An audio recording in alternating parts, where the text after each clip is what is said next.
Então, pessoal, bom dia. Tudo em paz com vocês? Hoje nós vamos trabalhar caderno 2, módulo 8, certo? Então, eu vou pedir que você pegue, por favor, seu caderno, pegue seu livro, todo o material necessário para a gente encerrar o módulo 8, certo? A aula 8 que fala sobre relações de trabalho e de poder no campo brasileiro. O que é que nós vamos fazer na aula de hoje? Nesse primeiro momento, eu vou explicar uma parte desse assunto. Depois, nós vamos responder uma atividade. E depois nós vamos voltar para fazer a correção dessa atividade. Tá certo? Lembrar, pessoal, mais uma vez para vocês do seguinte: que praticamente não existe prova do Enem, certo? Não existe prova do Enem que não tenha questões falando sobre o espaço rural do Brasil. Nós aqui já falamos em aulas anteriores que o Brasil hoje vive um processo de diminuição da indústria. Eita! Como é o nome desse processo? Quando a indústria diminui de tamanho?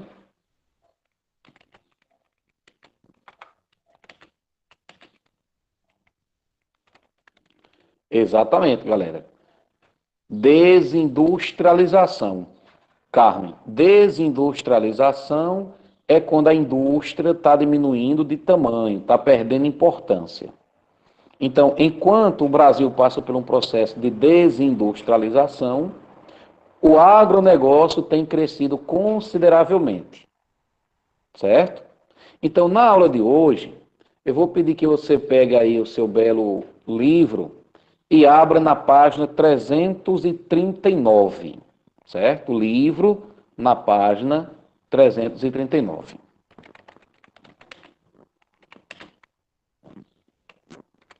O livro na página 339. Pessoal, hoje nós teremos muito trabalho, certo? Muito trabalho. Então, fique atento aqui para a gente poder aprender esse assunto, acabar ele e também no finalzinho da aula, aí faltando uns 10 minutos, para a gente selecionar os assuntos da nossa prova, que foi um dos pedidos que Dinali fez. Beleza? Então, olha só. Para a gente começar, isso mesmo, Laila, 339, 339. Para a gente começar, eu quero retomar um tema que é importante para a gente compreender ainda mais esse assunto. Primeiro é o conceito do agronegócio, como você está vendo aqui, ó. Alguém pode ler o que é o agronegócio, por favor?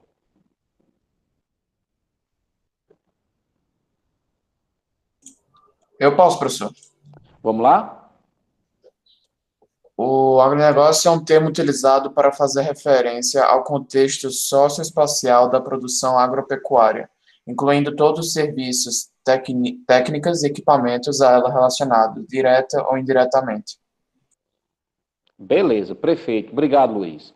Olha só, galera, então, se caísse assim numa atividade da gente, o agronegócio refere-se a apenas produtos do campo, verdadeiro ou falso? Falso, né? Porque o agronegócio ele não se refere apenas aos produtos do campo. Ele também se refere a produtos que são produzidos nas cidades, mas que visa abastecer o espaço rural. Então, esse é um conceito importante para você saber, esse conceito de agronegócio, ou simplesmente os negócios do campo. Luiz coloca, indústria de base. A indústria de bases é uma das principais. Se ela produz algum bem para ser utilizado no campo, essa indústria faz parte do chamado agronegócio, beleza? E aí nós temos também uma coisa importante para você saber, é quais são os fatores que facilitam o potencial brasileiro nesse setor. Eu acredito que a gente já falou sobre isso. Já, pessoal? Me orienta aqui, sim ou não? A gente já viu aqui esses fatores, né? Pronto. Então, a gente já viu aqui esses fatores. Solos férteis, diversidade climática, nós temos uma tradição agrícola muito grande. Beleza. Agora vamos falar aqui da questão do solo. No nosso livro não tem nada falando sobre os solos, mas é importante a gente saber, pronto, até as desvantagens, né? Pronto, beleza. Então é importante a gente relembrar isso. Quais são os solos que o Brasil possui que facilita o nosso agronegócio? A terra roxa, que nós já estudamos isso no começo do ano. Os solos que são encontrados principalmente na zona da mata, beleza? Os solos da zona da mata, que historicamente foram usados para cultivar cana-de-açúcar. Você tem também aqui, ó, os solos aluviais. Os solos aluviais são os solos encontrados nas bordas dos rios, certo? Isso aqui nós vimos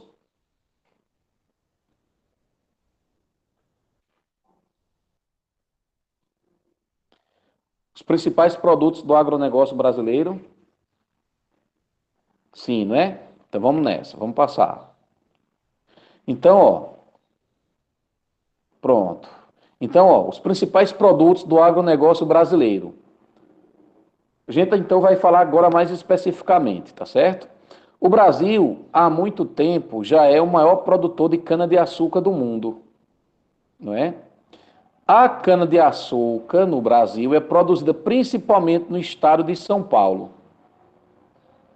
Desculpa, pessoal, estar falando essas coisas aqui, mas é porque tem questões que eu já vi de vestibular, de concurso, que perguntam sobre onde é que esses produtos são produzidos.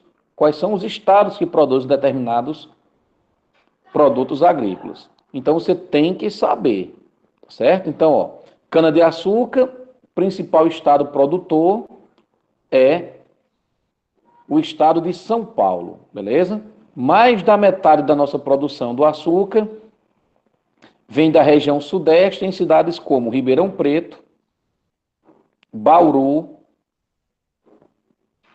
e também Piracicaba, beleza?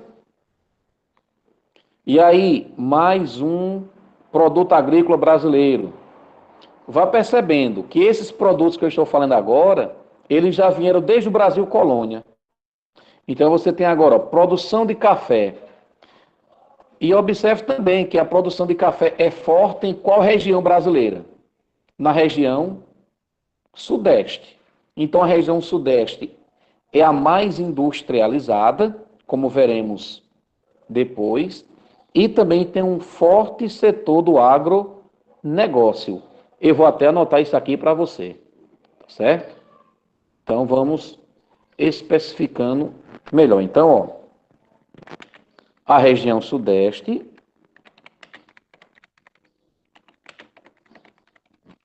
a região sudeste é grande produtora de bens industrializados e também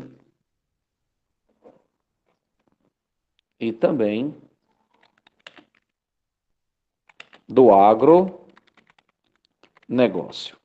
certo? Cuidado nessa pergunta. Cuidado nessa pergunta. Quais são as principais produções agrícolas da região sudeste brasileira? Vemos aqui, ó. Nós vimos a produção do açúcar nessas cidades. Aqui agora a produção do café. O café é produzido principalmente em Minas Gerais, Espírito Santo e também no estado de São Paulo. Enfim, o estado de São Paulo é uma potência. certo? Um outro destaque para a produção brasileira é a produção, o cultivo da laranja. A laranja é produzida principalmente no estado de São Paulo, nas cidades como Matão, Araraquara, Bebedouro, São José do Rio Preto. Vocês fiquem ligados nisso aí, tá certo? E aqui aquele mapa, aquele gráfico que eu já mostrei para vocês. O Brasil, ranking de produção mundial. Açúcar, primeiro lugar em produção, primeiro em exportação.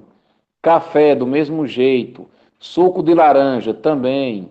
Aí você tem soja em grão, é o segundo lugar em produção e o primeiro em exportação. Falei disso aqui também para você, ó.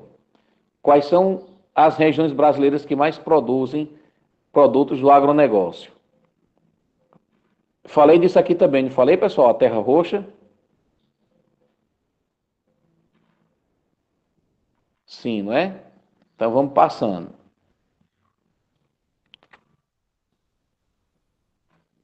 Aqui a importância do agronegócio, exatamente, a terra roxa e os produtos.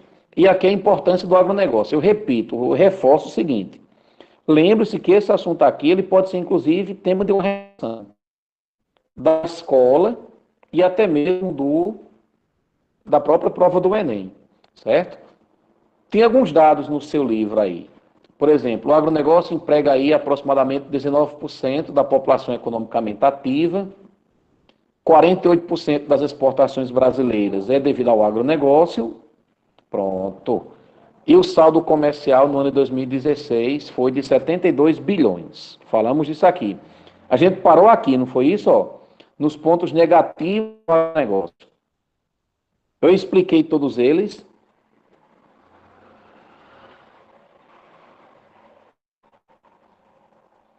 Sim, não é? Então, problemas do agronegócio. Vamos lá adiantar. Eu me lembro que eu mostrei isso aqui para você também, ó. Os cortadores de cana.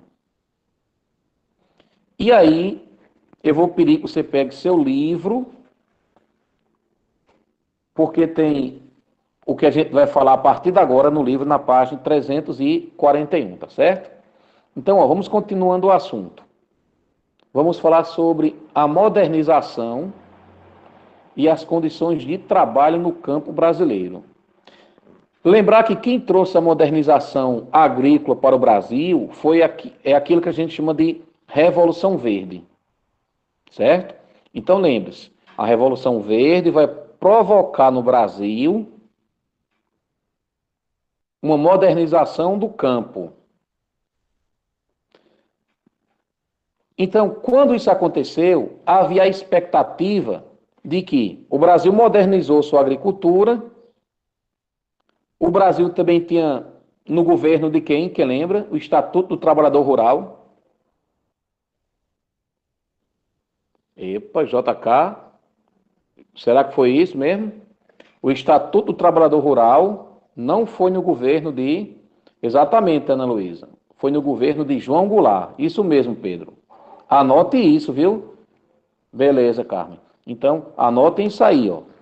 O Estatuto do Trabalhador Rural Brasileiro, que vai criar as leis trabalhistas no campo, aconteceu no governo de João Goulart.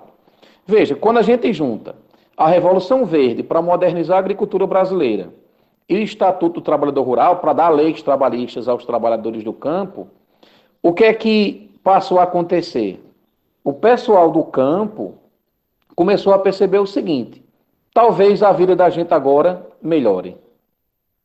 A população do campo passou a ter expectativas de melhoria. Mas o que houve, na verdade, foi o chamado desemprego estrutural. Anote isso daí, desemprego estrutural. Vamos lá, galera, desemprego estrutural.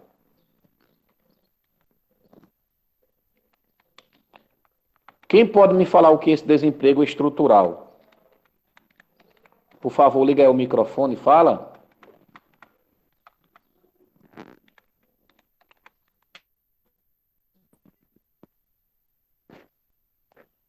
Então, Carmen coloque, Yasmin também, Lucas, e o desemprego estrutural é quando a mão de obra humana é substituída pela máquina. Exatamente. Chamado desemprego estrutural, começou a acontecer no campo brasileiro. Uma outra coisa que vai acontecer, ó.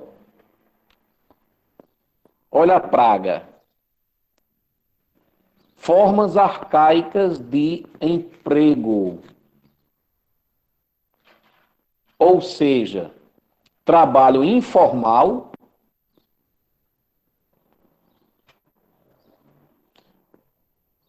Passou? Trabalho informal e também escravidão. É porque eu falei do Estatuto do Trabalhador Rural, mas a gente não viu isso que está na página 341. Aliás, quem pode ler para a gente esses 3 parágrafos da página 341? Os 3 primeiros, por favor? Posso ler? Pode. Vamos lá.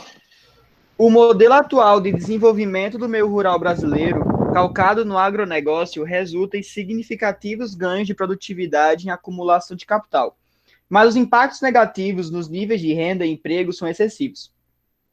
O contraste fica evidente quando consideramos a manutenção de formas arcaicas de emprego em um espaço rural cada vez mais moderno.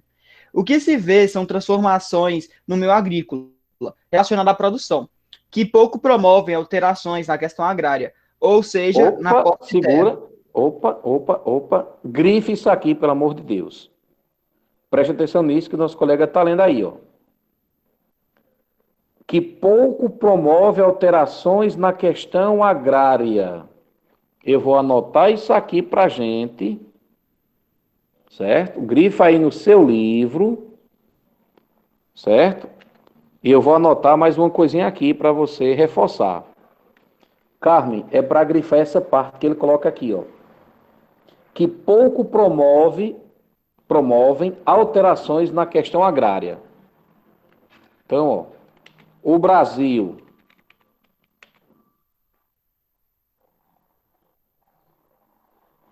sim, exatamente isso, Rosa Lúcia. É uma das coisas que vai acontecer. Manutenção até de trabalho escravo e de relações informais.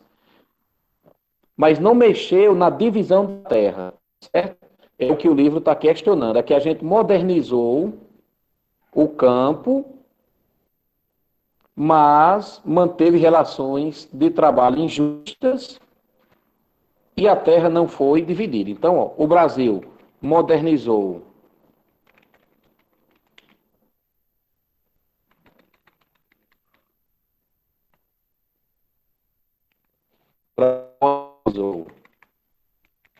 sua agricultura, porém manteve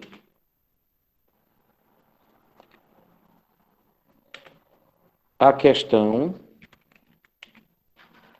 fundiária, ou seja, a terra não foi dividida. Beleza? Tá aí anotado para você. Meu querido, por favor, tu pode continuar? Beleza. Valeu. Apesar da forte modernização, são mantidas formas precárias de emprego nestes espaços. O trabalho familiar e a produção de subsistência têm perdido espaço para as máquinas e grandes propriedades produtoras de commodities. No meio rural moderno, constatam-se 2 formas discrepantes de emprego: os trabalhadores sazonais, informais, com baixa qualificação, e os trabalhadores assalariados, qualificados, agrônomos, veterinários, técnicos agropecuários, operadores de máquinas, etc. Beleza, segura aí. Tranquilo até aqui, pessoal? Podemos passar? Podemos continuar? Sim. Então, ó, eu vou pedir que você pegue seu livro agora, lá na página de número 342. Na página 342, você tem falando sobre essa questão das formas de trabalho no campo.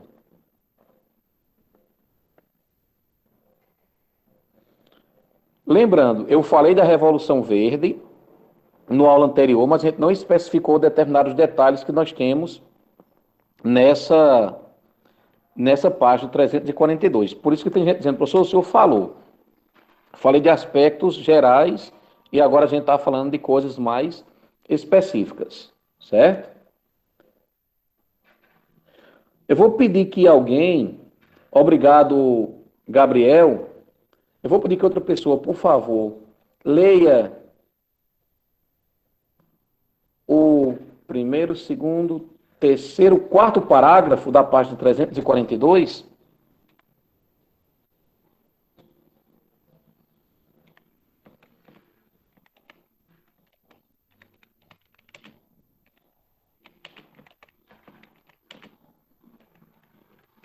Por favor, alguém?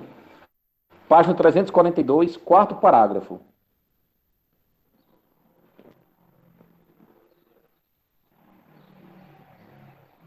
Vamos lá, galera? Eu leio, Jogli. Quem fala é Partilha. Barteira. Valeu. Pode ler. Assim, o grande desafio do Estatuto é superar a estrutura arcaica e histórica das relações de trabalho no campo.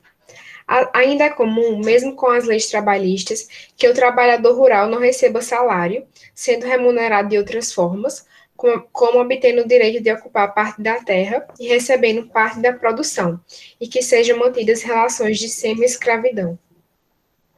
Ei, galera, grife esse negócio aí, pelo amor de Deus. Viu? Grife isso que Barteira acabou de ler.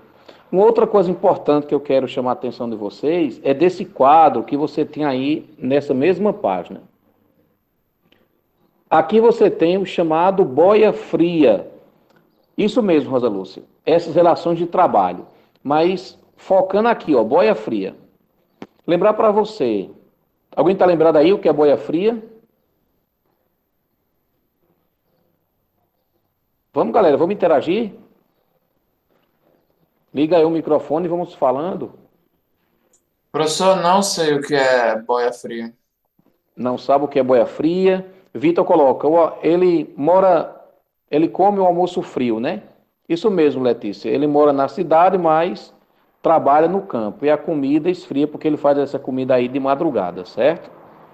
Agora, o mais interessante para a gente saber sobre boia fria, muito mais do que saber só porque ele come a comida fria, é o seguinte: é a gente entender que ele é um dos principais agentes do campo brasileiro.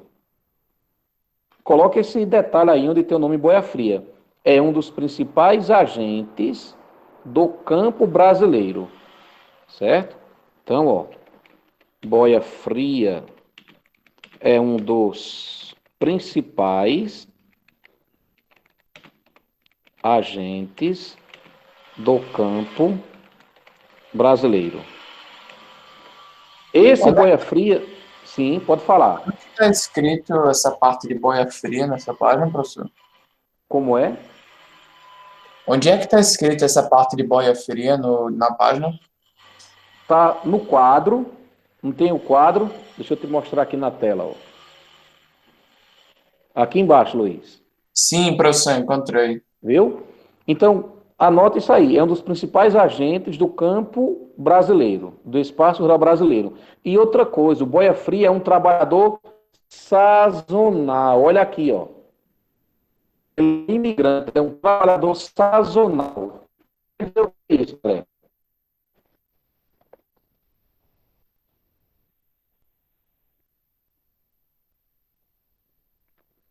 Vamos, pessoal. O que quer dizer que ele é um imigrante ou um trabalhador sazonal? Que ele só vai trabalhar em um determinado momento do ano? Exatamente. O boia fria é um trabalhador que realiza suas atividades em um determinado período do ano. Como Rosa Lúcia coloca, é um trabalhador temporário. Eu acho que Letícia coloca também que foi Laila.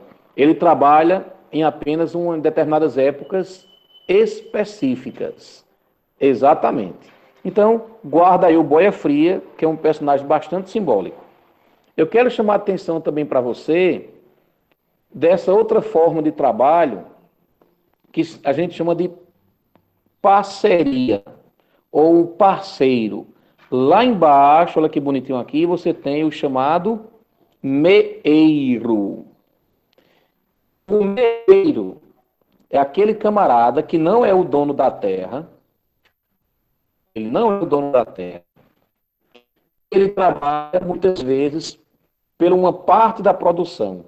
Ele produz na terra do fazendeiro e uma parte da produção, geralmente a metade, fica com ele. Certo? Então, anote aí, anote não, né? Grifa aí para você estudar depois mais sobre essa relação chamada de meeiro. Pessoal, se teve modernização agrícola, olha a pergunta como é simples. Se teve modernização agrícola, se tem leis trabalhistas no campo, qual deveria ser o pagamento para o trabalhador? Salário ou produção? Repito, sim. Rosa Lúcia, o meeiro é o camarada que trabalha no campo. Exatamente, Letícia. Deveria ser salário, Bartira. Correto. Isso mesmo, Lorena. Então, Rosa Lúcia pede para eu repetir o meeiro. O meeiro é o camarada, é o agricultor que não tem terra. Ele não tem terra. E ele trabalha na terra de um fazendeiro. E o pagamento dele não é o salário. O pagamento dele é a metade da produção. Meeiro vem de metade. Tá certo? Beleza? E aqui eu quero chamar a atenção para mais dois agentes confuseiros do campo. Sim, Luiz, coloco sim. Ó, cuidado com o poceiro. Poceiro. Isso mesmo, Gabriel, são tipo sócio. Um tem a propriedade e o outro não são. Os não têm obrigatoriedade de ser uma produção altíssima, né? Muitas vezes eles produzem muito para poder ficar com a metade da produção, uma maior quantidade também. É melhor produzir 20 e ganhar 10 do que produzir 5 e ganhar 2,5. Então, eu quero chamar a atenção para você do chamado poceiro. O poceiro é aquele camarada que se apossa da terra. Eita, uma pergunta, viu? Você vai encontrar isso nas nossas atividades de avaliação. Preste atenção. Qual foi a lei que acabou com o sistema de posse de terras no Brasil?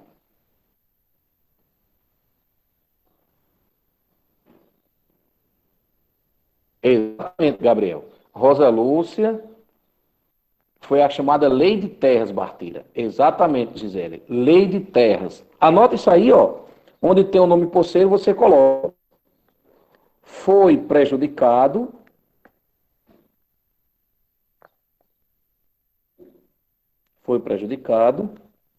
com a criação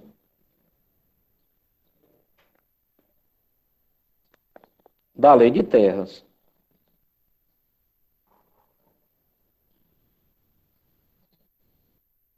Certo?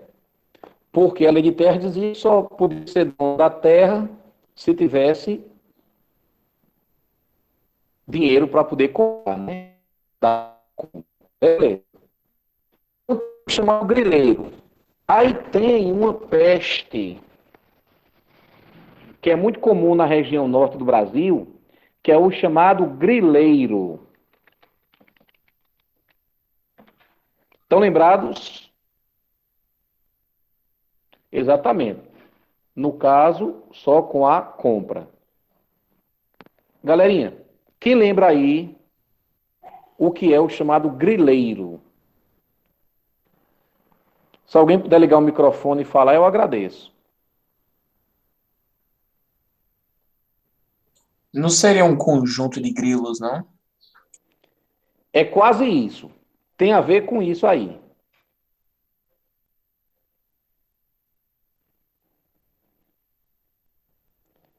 Galera, alguém sabe?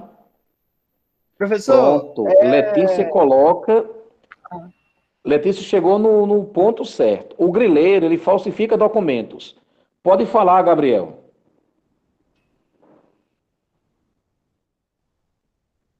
Exatamente, Zé. Eles tomam de conta da terra da Amazônia de maneira ilegal. Então, ó, o que é o grileiro? O grileiro é um mala, é um esperto que falsifica documentos. Como? Como o Luiz Gustavo colocou. Ele pega vários grilozinhos, coloca numa caixa com areia e um documento falso. Aí a presença do grilo junto com a areia vai começar a envelhecer o documento. E depois ele chega numa propriedade e acaba se apossando dela, de maneira ilegal também, certo? Isso é muito comum na região norte do Brasil, como Gisele coloca muito bem. Eu vou até pedir para você colocar isso que Gisele reforça. O grileiro é muito comum na região norte, certo? A grilagem de terras, eita, que nome! Grilagem de terras. Feita pelos grileiros, principalmente na Amazônia. Beleza? Anote isso aí. Isso é muito importante você saber. Veja que hoje eu estou indo focando no livro, né? Focando no livro. Continuando.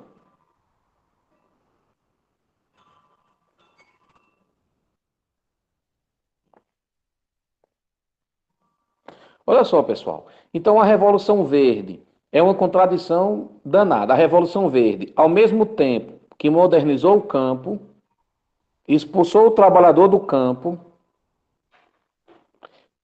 ao mesmo tempo que a Revolução Verde modernizou, gerou desemprego no campo, também vai trazer novas profissões. Olha só aqui, ó, a Revolução Verde trouxe uma diversificação entre os profissionais do campo. Existem aqueles que são profissionais sem qualificação nenhuma. Existe, cuidado agora, os profissionais que são altamente qualificados. Esses trabalhadores altamente qualificados são principalmente os agrônomos, os veterinários, técnicos agropecuários, operadores de máquinas. E eu me lembro que eu mostrei isso aqui para você, não foi?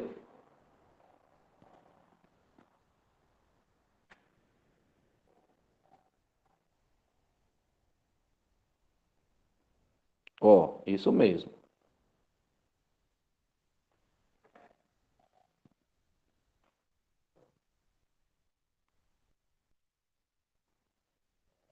Pessoal, agora eu vou pedir que você, por favor, pegue seu livro, abra aí na página 343. Livro na página 343.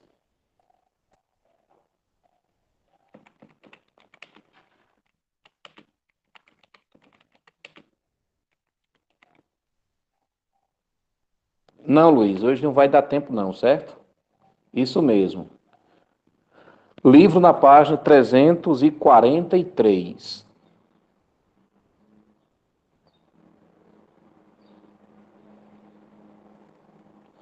Quem pode ler para a gente o segundo parágrafo dessa página?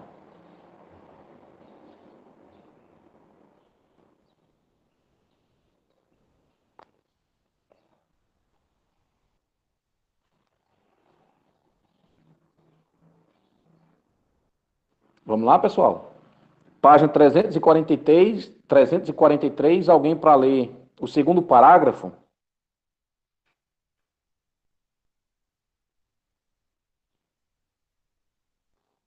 Pode sim, Gabriel. É no portanto, né? No Isso, segundo, agricultura portanto, familiar. exatamente. Ok. Portanto, a agricultura familiar é aquela feita em pequenas e médias propriedades com a mão de obra formada por membros da própria família, que empregam trabalhadores assalariados apenas de forma complementar. Além disso, é direcionada de forma preponderante para a subsistência e a produção de alimentos que atendam o mercado interno. Pronto. Então tá aí o que é a chamada agricultura familiar. Galera, se eu perguntasse assim na nossa avaliação, diferencie a agricultura comercial da agricultura familiar. Qual seria a resposta? Eu vou até perguntar aqui primeiro. Quais são as diferenças entre a agricultura comercial e familiar? Gabriel coloca: a agricultura comercial é totalmente voltada para exportação.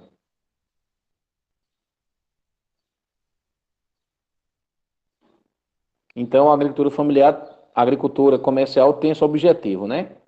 Exportação. E a agricultura familiar, como você viu, ela vende apenas o excedente, porque o objetivo principal da agricultura familiar, outra diferença importante que Bartira coloca, a agricultura familiar, ela é feita em minifúndios, certo? A agricultura familiar, ela é feita em minifúndios, em pequenas propriedades. E o objetivo é a subsistência da família, como inclusive o nosso livro coloca, e eu topicalizei aqui nos slides para vocês verem, certo?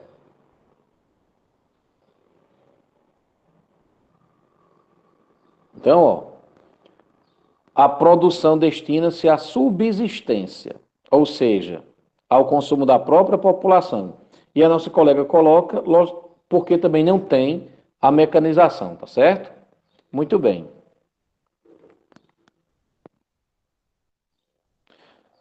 Quem pode fazer a leitura desse gráfico aqui para a gente? O que esse gráfico está mostrando? Esse gráfico ele também está na página 343, pessoal.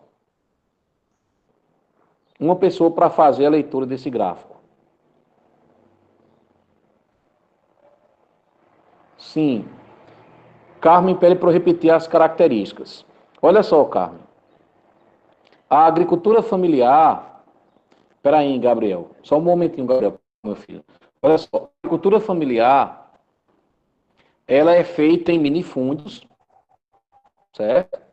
Quem trabalha é a própria família. Quando tem mão de obra, a mão de obra, na verdade, é para ajudar a produção. O objetivo da agricultura familiar é produzir para o consumo da população, da própria família. Quando sobra, eles vendem para o mercado interno. Inclusive, foi justamente isso que Letícia coloca aqui, ó.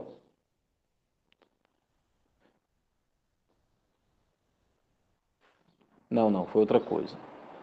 Beleza. Então, alguém pode ligar o microfone e falar desse gráfico? Fazer a leitura desse gráfico, por favor. Valeu.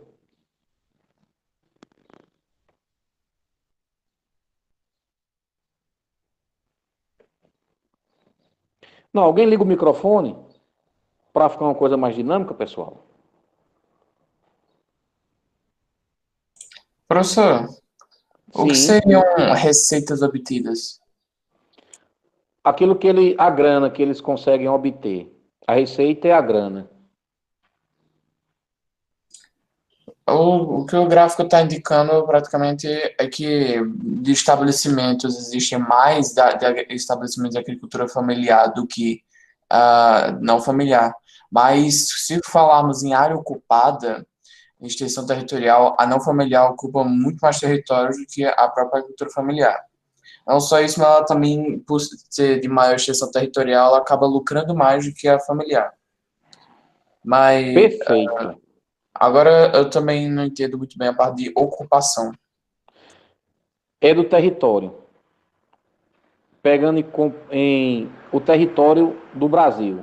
Ou seja, a agricultura familiar ocupa menos território do que a agricultura comercial. Desculpa, mais território. Ana Flávia coloca o seguinte, ó, deixa eu ver aqui, foi que ela falou bonitinho. Ana Flávia coloca, a agricultura familiar ocupa área, mas é a responsável por produzir produtos básicos. Exatamente. Isso dá uma boa questão, viu? A agricultura familiar ocupa pouca área, mas produz muito para o mercado interno. Exatamente. Inclusive, a gente falou disso em uma aula anterior. Deixa eu passar aqui. E agora você vai pegar o seu livro, lá na página.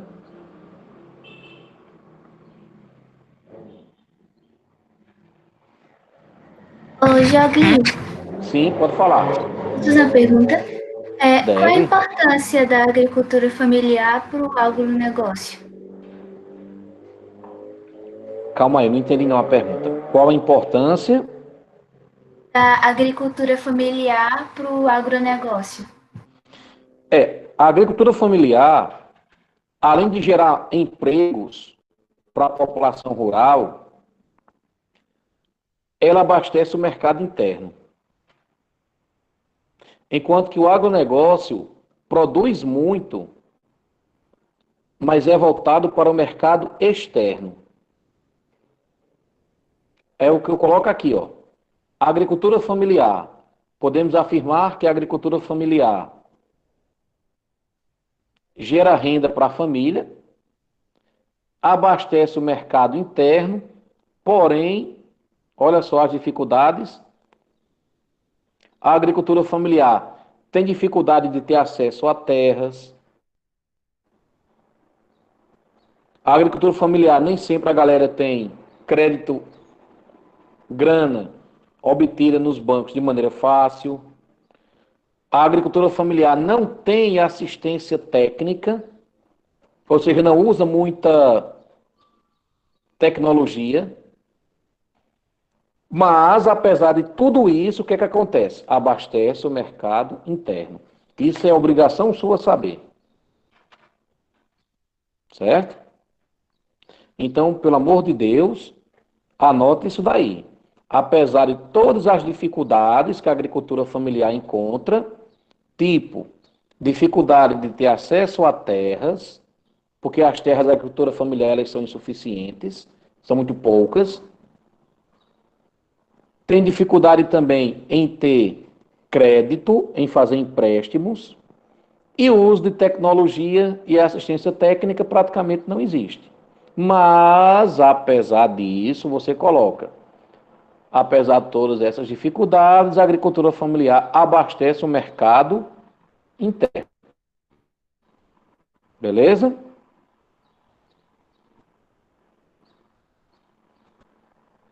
Sim, Pessoal, obrigada, Jovem. valeu. Pessoal, eu quero chamar a atenção agora para você e no seu livro, eu quero só achar. Pronto, é na página 344. Então agora vamos para a página 344.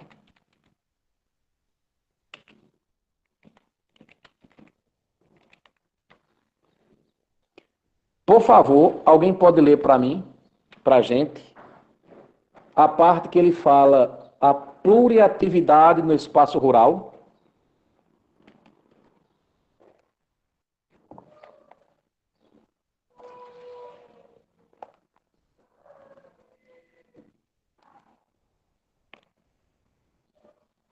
Vamos lá? Pode ler, sim. Nossa colega aí. Pode? pluriatividade é, portanto, a ampliação de atividades não agrícolas no meio rural. Para que exista um ou mais membros de uma família, devem exercer atividades que não estejam ligadas à terra, mesmo mantendo a moradia no campo e a produção agrícola. Continua? Pode continuar. As atividades não agrícolas, aquelas ligadas a outros ramos ou setores da economia, indústria, comércio e serviços, se disseminam na medida em que as relações entre os agricultores e o ambiente social e econômico em que vivem se tornam mais complexas e diversificadas. Isto é fruto da expansão do meio urbano sobre o meio rural. Segura um momentinho, por favor. Olha só. Preste muita atenção nisso, pessoal.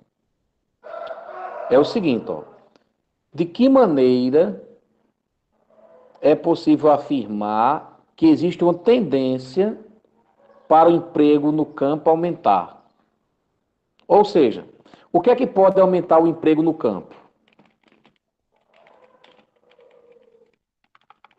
Eu vou anotar isso aqui para você, certo? Então, ó. O que pode aumentar o emprego no campo? A agricultura familiar? Pode. Só que ela encontra muita limitação. O que realmente pode aumentar o emprego no campo é isso aqui, ó. É a abertura de empregos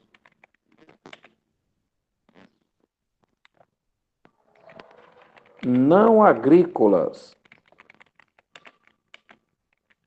no campo. Anote isso aí que eu deixei para você.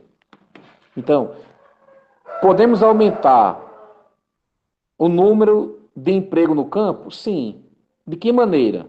Através disso aqui, ó, da abertura que a gente chama de empregos não agrícolas.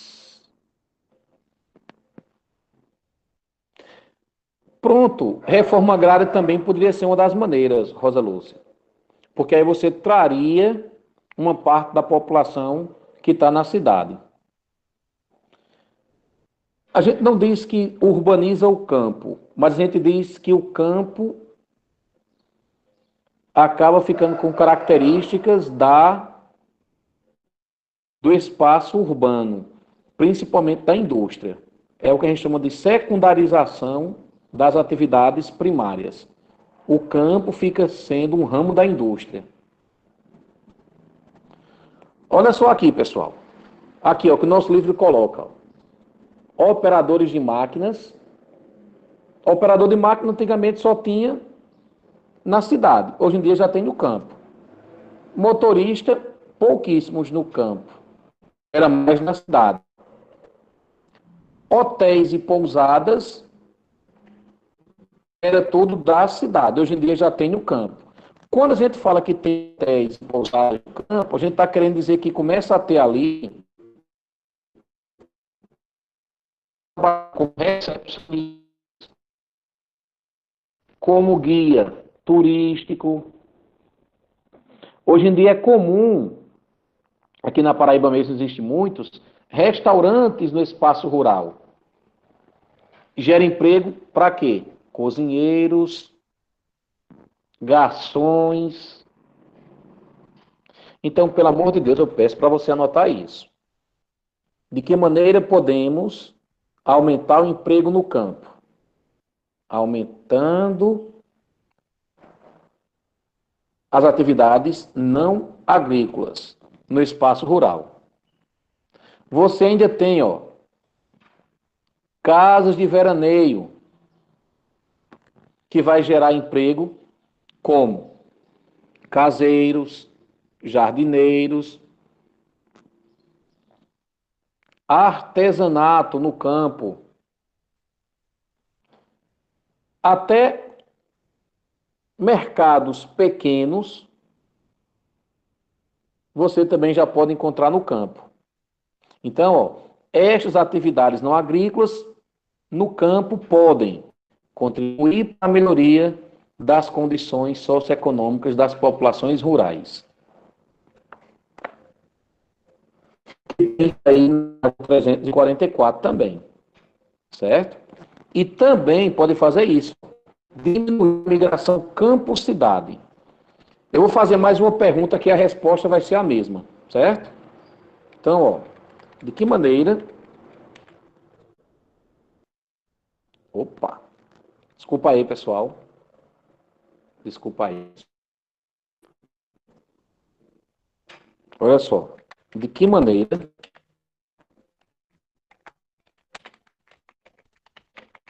podemos dificultar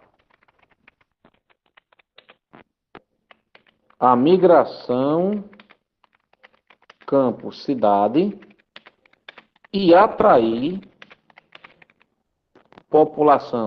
a população urbana para o campo. Se ligue nessa pergunta, viu? Anota essa pergunta que você vai encontrar ela, com certeza. Conclusiva, com certeza vai ter isso. Então, de que maneira nós podemos dificultar a população do campo sair para a cidade e de que maneira nós podemos chamar uma parte da população da cidade para morar no campo? Essa é a resposta. Através da abertura de atividades econômicas que nós chamamos de atividades não agrícolas, que são essas que nós estamos estudando aqui. Certo? Pergunta, Carmen. Certo. Preste atenção, galera. Olha só.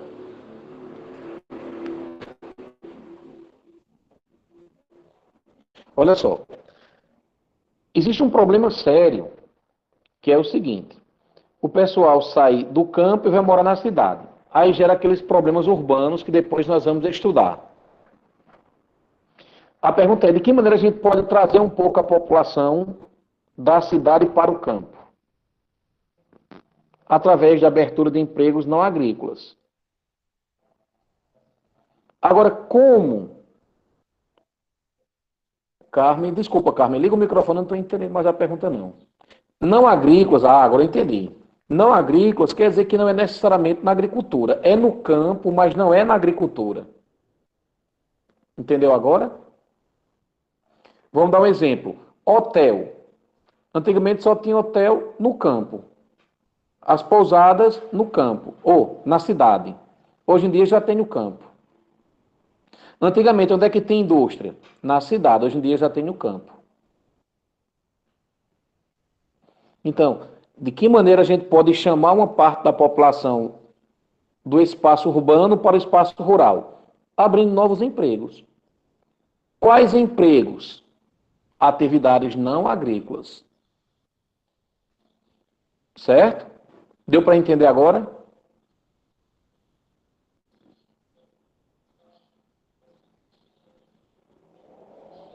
Deu para entender tranquilo?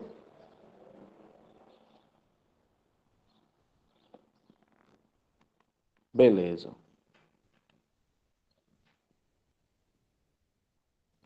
Galera, e aqui, olha só. Uma das coisas que é mais discutido no espaço rural brasileiro é a existência desses movimentos sociais. Então existe no campo brasileiro um embate, um conflito entre os movimentos sociais do campo e a chamada bancada do boi ou a bancada do agronegócio. Que a gente já falou disso lá no começo do ano, de maneira presencial e também em aulas passadas, tá certo? Eu vou pedir a você, por favor, pegue aí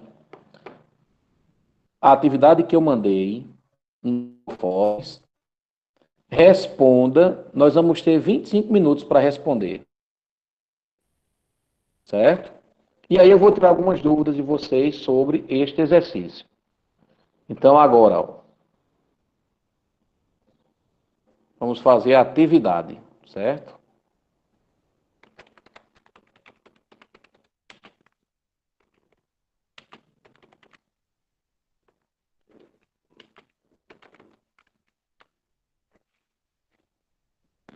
Quem tiver alguma dúvida, pode me perguntar por aqui, ou então pega o livro ou o vídeo que eu já tinha enviado também. Beleza, pessoal?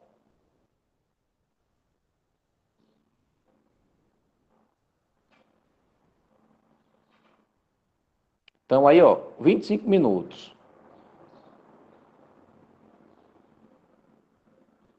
O assunto eu falo sim de nada. Eu vou até colocar aqui. Enquanto vocês fazem a atividade, eu vou digitar quais serão.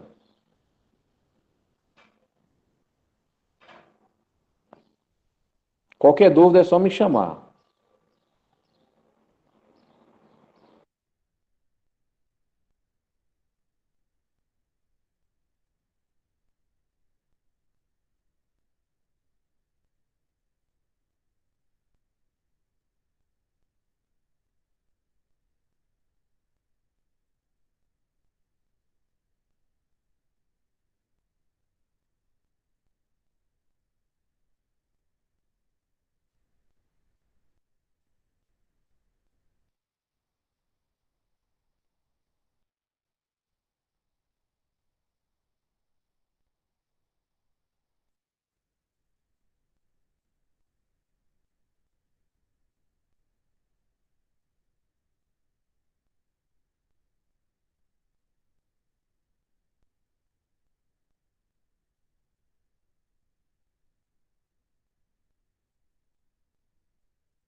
Rosa Lúcia, pode fazer a atividade vendo o vídeo, mesmo vendo que pesquisando no livro, ou o livro, certo? O que você achar melhor. Tranquilo.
Gabriel, antigamente se falava no chamado uso capião.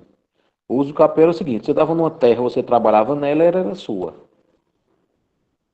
Né? Mas hoje em dia é meio de compra, meio da reforma agrária,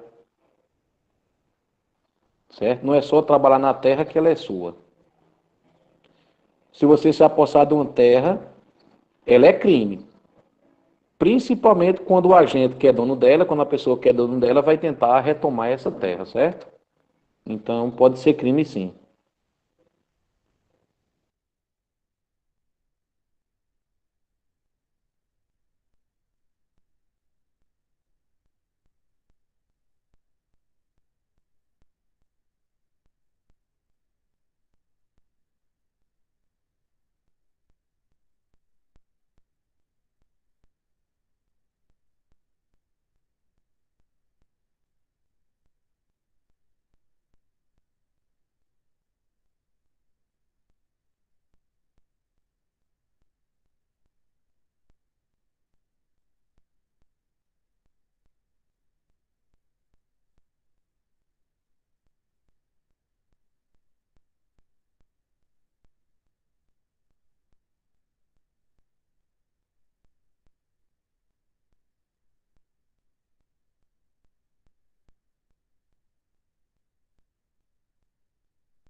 Pessoal, estou mandando aqui os assuntos, certo? Da nossa conclusiva.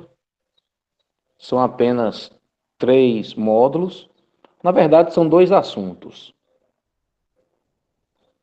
Um assunto sobre os biomas, os domínios morfoclimáticos, e o outro sobre o espaço rural brasileiro, módulos 6, 7 e 8.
Pessoal, qualquer coisa é só perguntar, certo?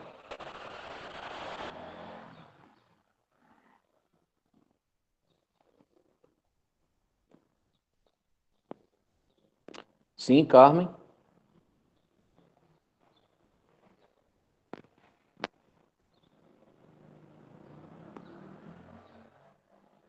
Pode falar, Carmen.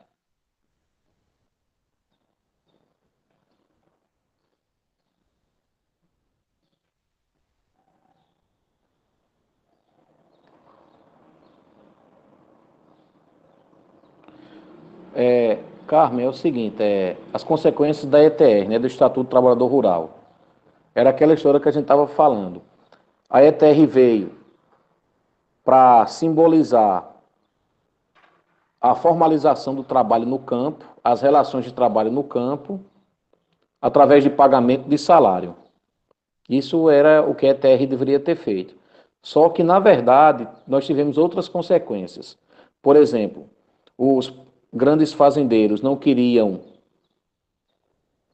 arcar com as despesas sociais e começaram, então, a ter relações de trabalhos informais e, muitas vezes, beirando até escravidão.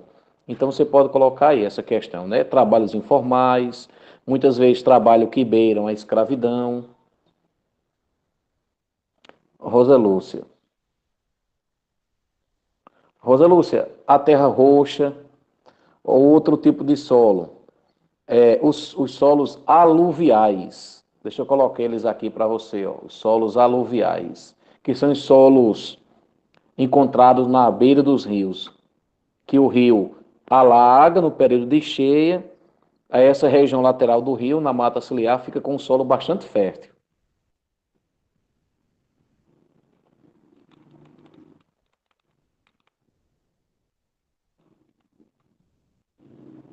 Valeu, Rosa Lúcia. Mais uma perguntinha. Na questão 10, deixa eu ver aqui como é a questão 10 primeiro.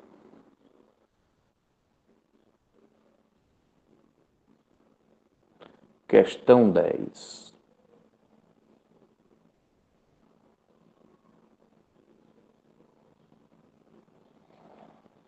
Essa daí é uma questão bem complicada, essa 10. De que maneira a gente poderia melhorar o trabalho dos cortadores de cana? Que passados mais de 500 anos de história, as condições são praticamente as mesmas. Essa aí é bem pessoal, mas tem que ser uma coisa que vale bem a pena, né? Por exemplo, uma sugestão, né? O maior equilíbrio entre o uso do trabalho humano e de máquinas. Porque o grande problema do trabalho aí da máquina é que facilmente ele substitui a mão de obra do cortador de cana. Então, o ideal seria um equilíbrio. Ou então, qualificar esse profissional, cortador de cana, para uma outra atividade agrícola.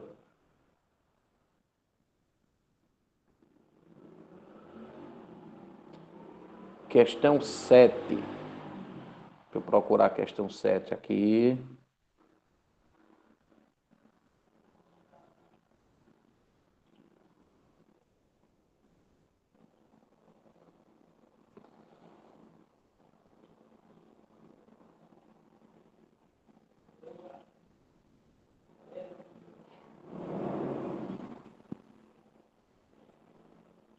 Bartira. Essa questão 7, 3 argumentos para defender os movimentos sociais e 3 movimentos para apresentar críticas negativas. Primeira coisa, né? Um argumento para defender é que existe uma razão histórica para esses movimentos sociais existirem. Então, há uma razão histórica. Porque a terra no Brasil, como a gente já estudou, a divisão é bastante injusta. Agora eu vou falar um argumento negativo desses movimentos sociais, certo? Algumas vezes, esses movimentos sociais do campo, como é o exemplo do MST, algumas vezes o MST, ele invade fazendas que são produtivas e destrói até a produção, para chamar atenção para a causa. Então, um argumento negativo é que algumas vezes o MST invade fazendas que são produtivas, certo? Mais alguma? Mais alguém com alguma dúvida?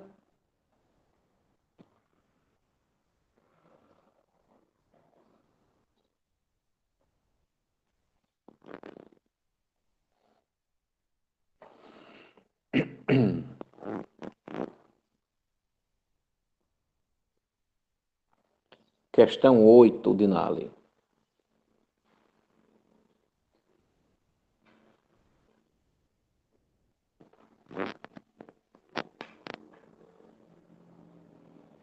Ou seja, Dinali,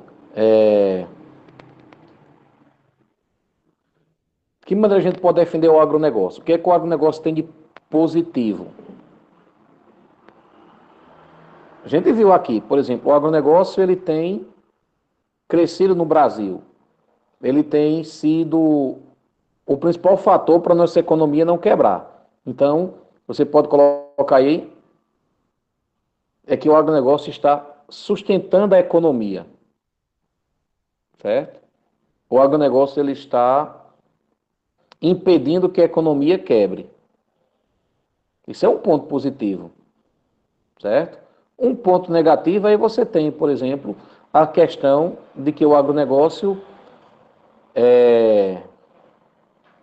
invade terras indígenas, invade terras, comunidades quilombolas. Pode falar, Sávio. Yasmin, está com dúvida em qual questão? Que eu lhe ajudo. Sávio também.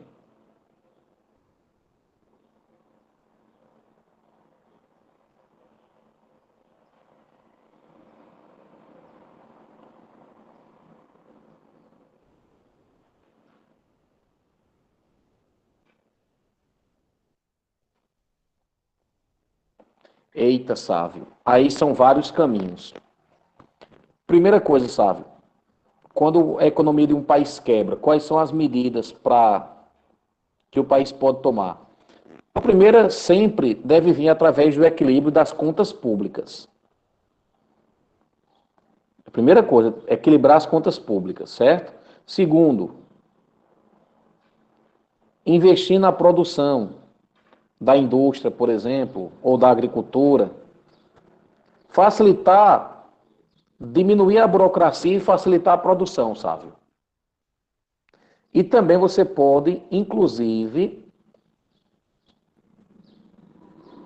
aumentar o poder de compra da população interna, porque quando você aumenta o poder de compra da população, isso faz com que o setor produtivo passe a produzir para essa população comprar.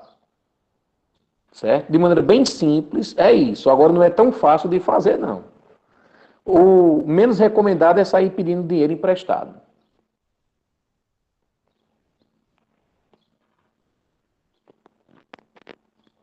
O curioso, sabe, é porque quando a economia quebra, quem socorre a economia é o Estado. Só que antes da economia quebrar, você tem os agentes econômicos querendo que o Estado diminua a sua importância. Mas para quando a economia quebrar, o Estado ir lá e segurar.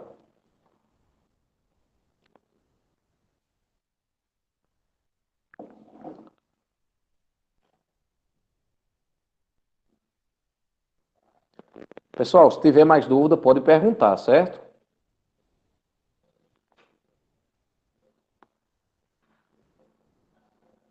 Valeu, Sávio.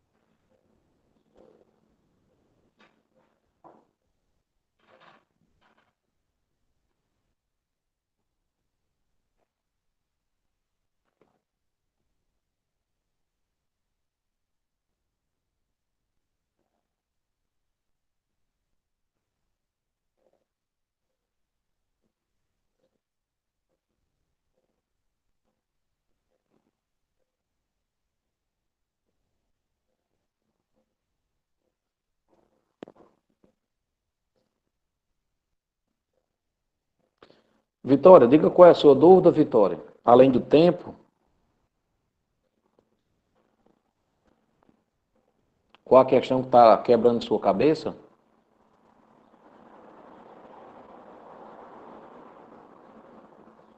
Vitória. A questão 7. Olha só. A questão 7, Vitória. Argumentos para defender os movimentos sociais e também para criticar, né, críticas negativas. Eu estava comentando anteriormente o seguinte, olha. Os movimentos sociais do campo, existe uma razão histórica para eles existirem. Então, já é uma forma de você defendê-los. Segunda coisa, é visível que no Brasil a distribuição da terra é muito injusta, porque você tem inúmeros latifúndios que são totalmente improdutivos, certo, Vitória? Outra coisa, calma aí, galera. Outra coisa, pessoal, você tem também agora as críticas negativas a esses movimentos. Esses movimentos, algumas vezes o MST, que é o principal deles, o MST ele invade terras no campo, que são terras produtivas, e isso não pode, certo? Então isso é um aspecto negativo. Um outro aspecto negativo do MST é a forma que ele age, algumas vezes, nos protestos, eles interrompem estradas, certo? Então, são aí alguns pontos positivos e também negativos. Tá certo, pessoal. Beleza. Valeu, Vitória. Tranquilo, galera.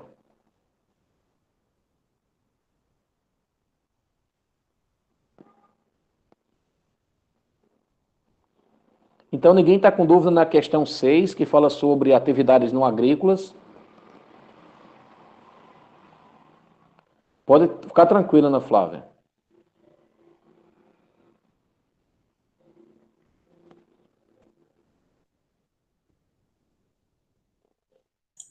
Na verdade, professor, eu esqueci os exemplos da questão 6. Você pode colocar os exemplos. Aí você pode colocar a questão de hotéis, fazenda, as pousadas, certo? A própria presença da indústria.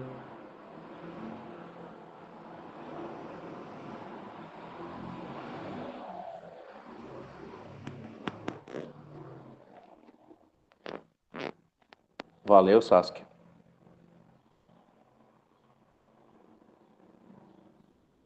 Mais alguma dúvida? Quem tiver pode tirar suas dúvidas, pessoal. Não se preocupe com isso, não.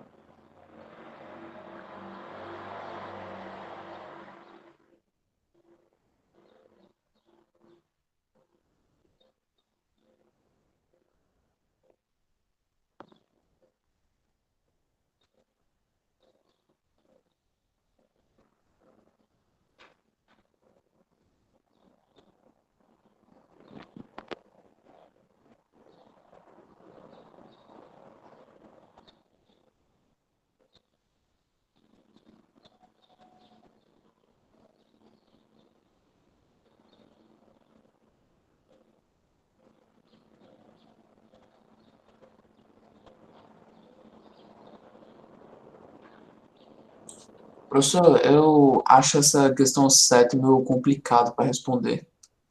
A 7, Sim, essa a questão. questão... Olha só, a questão 7 pergunta 3 argumentos para defender os movimentos sociais, que foi o que eu estava dizendo antes. Os movimentos sociais, eles têm uma razão histórica para existir. Eles não existem só para fazer baderna. Então, existe uma razão histórica para esses movimentos existirem. O segundo argumento para defender é que a divisão da terra no Brasil é injusta, como a gente viu, inclusive, em números. Terceiro argumento para defender esses movimentos sociais do campo.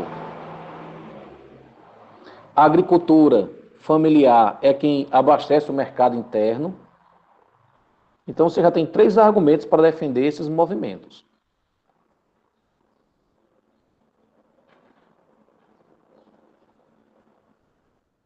Agora, 3 argumentos contra esses movimentos, certo? 3 argumentos contra, né? 3 críticas negativas. Você pode colocar que eles invadem terras produtivas, algumas vezes destroem até a produção. Já aconteceu, uma vez eu vi uma reportagem mostrando o MST invadindo uma fazenda no centro-oeste brasileiro. A fazenda estava lá produzindo bonitinho, eles foram lá e destruíram a plantação. É errado, né? Segundo a crítica, algumas vezes, quando eles vão fazer algum movimento, eles acabam interrompendo estradas, né? Eles dificultam a questão da mobilidade urbana algumas vezes.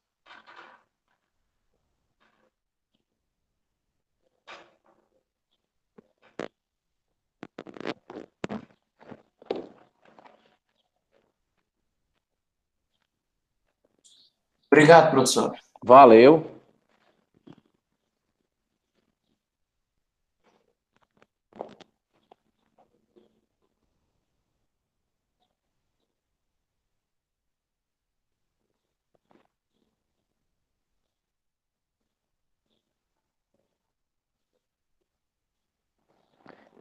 Eita, Gabriel. Essa eu nunca nem tinha pensado, viu, Gabriel? Era só o que faltava também. Porque nesse tema que você está colocando, existe aí a questão das comunidades quilombolas, né? Mas não pela questão de ser afrodescendente.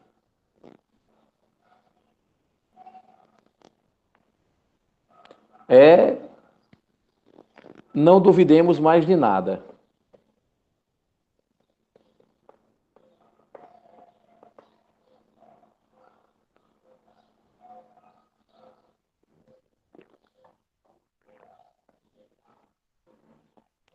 Mas alguém tem alguma dúvida?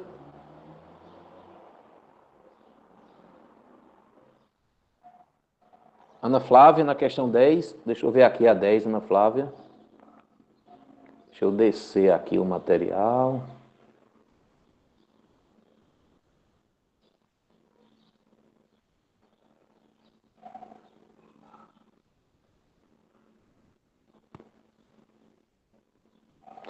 Ana Flávia, essa questão é bem complicada mesmo.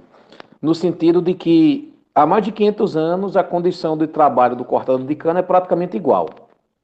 Mas a gente pode tentar resolver isso. Exemplo, a gente pode fazer com que o cortador de cana ele tenha o uso de equipamentos para facilitar a sua profissão. Porque como a gente vê, ele fica o tempo todo rente ao chão, fazendo milhares de flexões para poder cortar a cana. Então, a gente pode criar algum instrumento para isso. Outra coisa, a gente pode qualificar a mão de obra do cortador de cana para ele também trabalhar em outras atividades no campo. Então, o uso de tecnologia para fazer uma parceria com o cortador de cana. E também a qualificação profissional deste para ele trabalhar em outras áreas. O problema é que nem todas as propriedades conseguem mecanizar. E quando mecaniza, coloca o camarada para fora. Que é o chamado desemprego estrutural. Beleza, Ana Flávia? Beleza, entendeu. Valeu. Valeu, Ana Flávia. Até mais, Rosa Lúcia. Mais alguém tem alguma dúvida? Professor, eu escrevi aqui no chat, no caso do PC10, poderia implementar assistência médica? Pronto. Excelente também. Implantar assistência médica. Ajuda sim.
A questão 7. Deixa eu dar uma olhadinha aqui na 7, Carmen.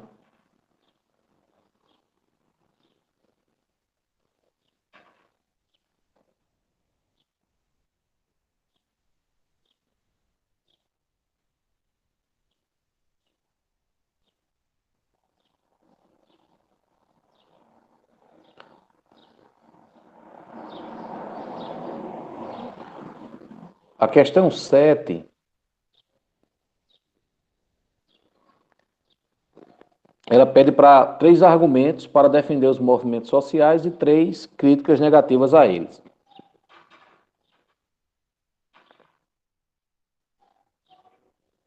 Olha só, Carmen, você pode colocar aí, por exemplo, que existe eu estava dizendo isso anteriormente, né? Existe uma razão histórica para esses movimentos sociais existirem, certo? No passado, o Brasil colocou uma outra coisa para você defender, é que a agricultura familiar é quem abastece o mercado interno e tem pouco espaço e tem poucas chances. Então é uma forma de defender também esses movimentos, que na maioria deles é composto por pessoas ligadas à agricultura familiar.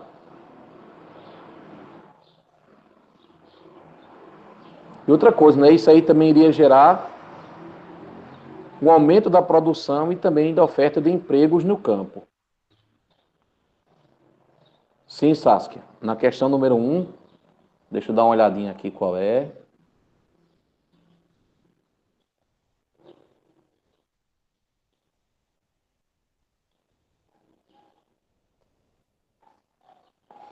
Aí você pode colocar, Saskia, a terra roxa, certo? Os solos aluviais. Os solos aluviais são aqueles que ficam na beira dos rios. O rio, quando está no período muito chuvoso, ele inunda e alaga a área que a gente chama de mata ciliar. Então, na área da mata ciliar, o solo fica fértil. Então, a terra roxa, os solos aluviais, certo? Você também pode colocar os solos da zona da mata, que é o solo de massapê, ou massapé, como alguns dizem.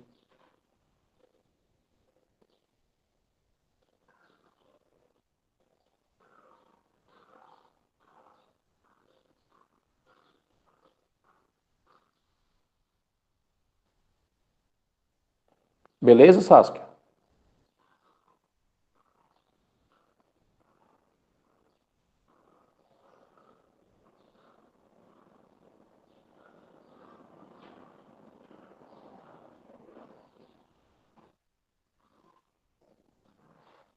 O, o solo de massapê foi o que eu falei, que é o solo do litoral brasileiro, principalmente da região nordeste, da cana-de-açúcar. Terra roxa, os solos aluviais e também o solo conhecido como massapê.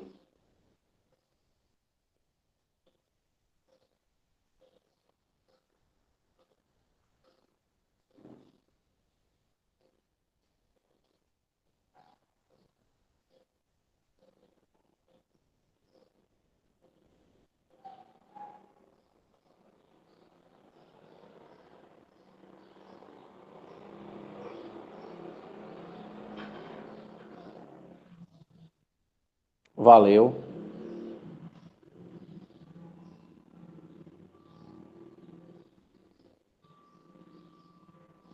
Tá certo, Sabrina. Questão 8. A questão de número 8 pergunta o seguinte: 3 argumentos para defender o agronegócio.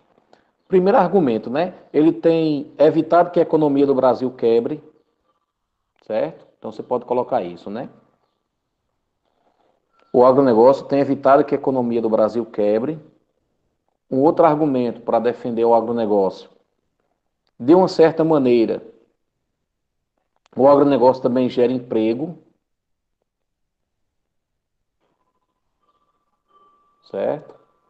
E a crítica negativa do agronegócio é mais as questões ambientais e sociais.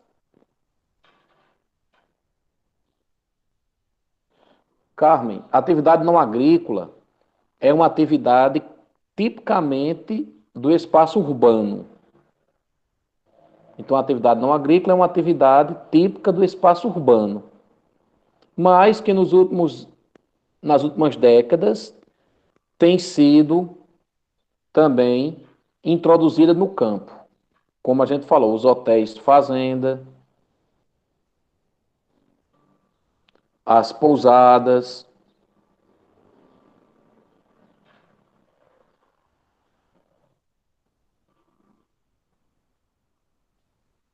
pessoas que trabalham na área de tecnologia rural.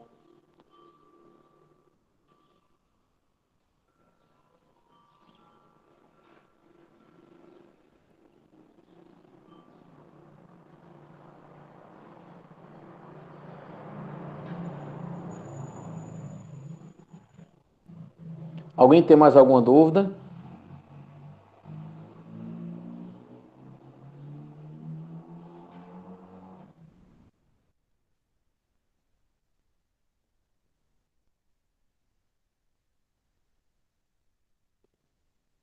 Beleza, Maria Eduarda. Qualquer dúvida pode perguntar.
Obrigado, professor, pela contribuição, viu? Obrigado pela Valeu, aula. Luiz. Tchau pro Valeu, meu senhor. irmão. Um abraço. Valeu, Maria Eduarda. Até mais.